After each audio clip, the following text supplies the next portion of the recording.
This is me. This is me at 20, preparing to spend an undetermined amount of time at the Mayo Clinic for an illness that seemingly nobody could diagnose. I'll spare you the details, but this photo was taken one night before I started to get my life back. This photo was taken 2 years into hundreds of doctor's appointments, countless specialists, and a lot of waiting. See a specialist, wait for a referral, wait for an appointment, wash, rinse, repeat.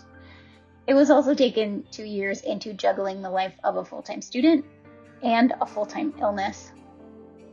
It was 2005, and the only way to maintain my health insurance was to remain a full-time student. I chose an educational path that aligned with my strengths, not my hopes, dreams, and aspirations, because remaining a full-time student was the key to the steel padlock that was the healthcare system in the U.S. in 2005. My aspirations were leading me down a science path to take my love of animals and turn it into a career as a veterinarian. My illness made me choose a path that was less challenging for me, a major in English literature and a minor in communications. While I loved science, it did not come as easy to me as reading and writing did.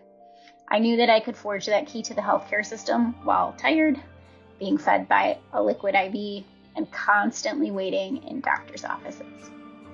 Being a sick young adult truly determined my educational path. Choosing that more approachable path made it possible for me to get treatment for that illness.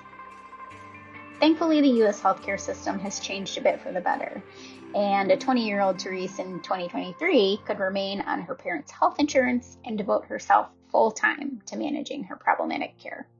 Maybe she could take the few years it might take to get well and would have taken on the challenge of pursuing veterinary medicine.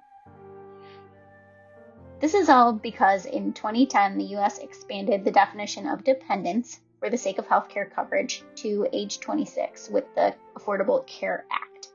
Before, the age of dependency ended after 18, unless that dependent was an unmarried full-time student. The Affordable Care Act requires plans and issuers that offer dependent child coverage to make that coverage available until the adult child reaches the age of 26. So things have gotten better, and it's helpful to know that someone in a similar situation as me would have more options right now. But we still have such a long way to go.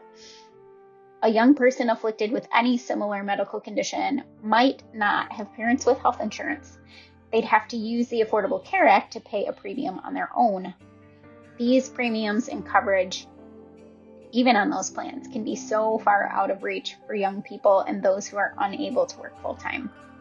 The average monthly premium for this program is currently $456 a month. About 9% of Americans are uninsured.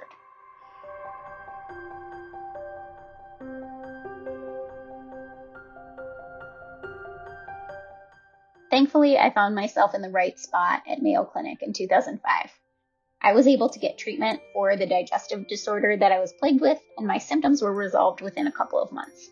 That PICC line you saw in the first picture was removed a month after I returned from the Mayo Clinic, and I was able to eat food rather than have nutrition provided via IV. But the struggle wasn't totally over. It took months of communication with our health insurance company to determine that my bout with this illness wouldn't be labeled a pre-existing condition for the future. Previous to 2010 and the ACA, I could have been denied coverage or charged more if it had been labeled a pre-existing condition. We've made a lot of progress, but imagining someone with a similar illness to mine navigating the healthcare field in 2023 is still concerning. It's still less than ideal and still would force that person to make decisions about their life that might run counter to their aspirations. Universal health care in the U.S. could alleviate so much of this struggle. Those who need it could visit a clinic and see a medical professional. Of course, that doesn't make universal health care perfect, and the healthcare debate is a pretty fierce one. But I believe universal health care would have more benefits than drawbacks. Opponents say that universal health care would raise taxes, would be a huge undertaking for our government, and they think our government is not ready to handle that. These are valid arguments, but my hope for universal healthcare has young people in mind. Universal healthcare definitely makes it better for young people navigating pursuing care. It would provide more options and make it possible for young people determining a path for themselves to know that should they get sick, they'd be able to get care without conditions of full-time employment or paying a large monthly premium. The benefits of a universal healthcare system are numerous, but I'll leave you with just 3. First, universal healthcare would reduce out-of-pocket costs. You wouldn't be paying a premium or copays at visits. Second, healthcare coverage wouldn't be conditional. Your health wouldn't be a liability, and you wouldn't be denied care because of how much money you make, what stage of life you're in. Getting sick shouldn't alter the course of your life. And third, healthcare coverage would promote preventive care, leading to healthier Americans. If you aren't prohibited from getting care, it's likely that emerging medical conditions would be better managed. I hope in my lifetime I see the U.S. take on universal health care.